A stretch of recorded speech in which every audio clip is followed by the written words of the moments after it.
योजना के तहत जिस तरह से कार्य हुआ उसके संदर्भ में आदरणीय गोयल जी आप सबको संबोधित करेंगे। स्वयं इंटरनेशनल मॉनेटरी फंड ने भी इस योजना की प्रशंसा की है और आदरणीय प्रधानमंत्री जी ने स्वयं बताया है कि पूरे विश्व में जहां खाद्यान्न की कमी है उसको पूर्ति करने में भारत आज समर्थ है। आदरणीय प्रधानमंत्री जी के कार्यकाल में जो यह ऐतिहासिक कार्य हुआ है उसको क्रियान्वित करने का श्रेय आदरणीय पीयूष गोयल जी को जाता है। आदरणीय पीयूष जी से आग्रह है कि आप सबको संबोधित करें। बहुत बहुत धन्यवाद। मित्रों, आज हम उपस्थित हुए हैं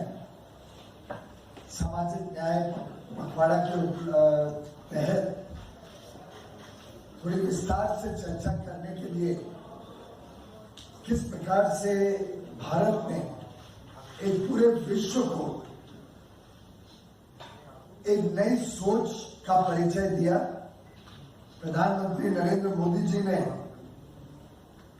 जिस प्रकार से गरीब कल्याण को केंद्र बिंदु रखते हुए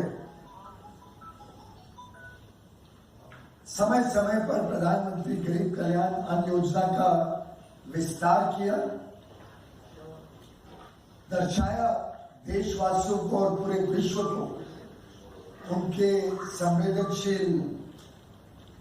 नेतृत्व के, उनके संवेदनशील चरित्र के बारे में, कैसे वो समाज के कमजोर वर्ग के लिए और उनके उत्थान के लिए लगातार प्रतिबद्ध रहे हैं। और शायद इस शताब्दी की सबसे बड़ी संकट कोविड-19 की महामारी के बावजूद भारत एक ऐसा देश उभरा जिसमें एक भी परिवार के घर में रात को चूल्हा ना जला हो, ऐसी स्थिति नहीं उत्पन्न हुई। कोई भूखमरी के कारण किसी को कष्ट नहीं सहन करना पड़ा। लगभग 25 महीने के अंतराल इस कोविड के बीच 80 करोड़ हमारे भाई बहनों का हर महीने 5 किलो अनाज पूरी तरीके से मुफ्त देने का जो पुण्य का काम माननीय प्रधानमंत्री जी के नेतृत्व में किया गया, जिसपे लगभग 3,40,000 करोड़ अनुमानित व्यय है, जिसके रहते लगभग 1,000 लाख टन अनाज पूरी तरीके से मुफ्त इन 80 करोड़ भाई बहनों तक पहुंचा है, आगे पहुंचेगा सितंबर तक। और शायद विश्व का सबसे बड़ा खाद्य सुरक्षा का प्रोग्राम भारत ने चलाया है। ये नेशनल फूड सिक्योरिटी एक्ट के अंतर्गत जो अनाज दिया जाता है, ये उसके अतिरिक्त एक प्रकार से डबल कर देता है। आप सब जानते हैं कि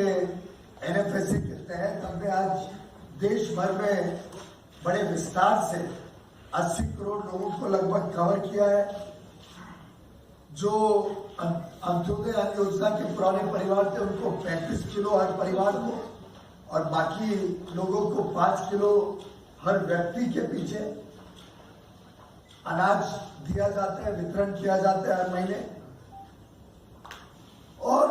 गरीब का कल्याण हो, कमजोर वर्ग को कोई कठिनाई ना हो, इसको मद्देनजर रखते हुए एक जो एक्सेस टू फूड सिक्योरिटी आवश्यक भी है और एक बुनियादी विषय है, इसकी हम सबको चिंता रहनी चाहिए, उसको पूरी तरीके से सुनिश्चित किया। वैसे तो पुराणों में ये भी कहा गया है कि जो गरीबों को अनाज दे, उनका चूल्हा चलाए, उनको अपने आप में भगवान भी वरदान देता है। पर मैं समझता हूं जो कल्पना माननीय प्रधानमंत्री जी की थी कि हर एक व्यक्ति को अपनी आवश्यकता पूरी तरीके से मिले, हर घर तक अनाज पहुंचे, जिसके लिए बड़े रूप में उन्होंने टेक्नोलॉजी की भी सहायता ली। आप सब जानते हैं 1 नेशन 1 राशन कार्ड, ये प्रधानमंत्री जी की कल्पना थी कि कैसे हम देश भर के गरीबों को जो 80 करोड़ लाभार्थी है इस योजना के, उनको टेक्नोलॉजी से जोड़ के ये सुविधा उपलब्ध कराए कि देश में किधर भी वो अपने अन्न को जो उनकी एलिजिबिलिटी है उसको देश में कहीं भी प्राप्त कर सके, जरूरत पड़े तो टुकड़ों टुकड़ों में प्राप्त कर सके, अलग अलग समय ले सके, अलग अलग बार ले सके। अगर गांव में परिवार रहता है, कोई व्यक्ति प्रवासी मजदूर दूसरे जगह काम करता है, तो दोनों जगह अनाज मिल सके। कोई 3 जगह लेना चाहे 3 जगह ले ले।